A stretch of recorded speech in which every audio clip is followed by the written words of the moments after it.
Pour frozen fries into a jar and pour Coca-Cola over them. I swear this recipe for fries is the best. They taste better than McDonald's. Take a large capacity jar. Mine is about 3 liters. Pour an entire package of frozen fries into it. Then, pour 2 liters of cola over them, enough to completely cover the fries. Leave them for 10 minutes. Drain them through a sieve and spread them on a paper towel.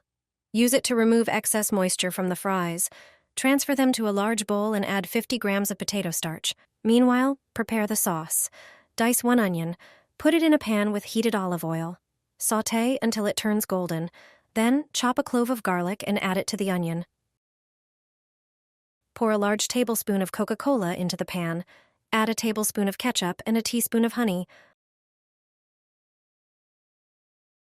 Also, add a tablespoon of soy sauce and balsamic vinegar.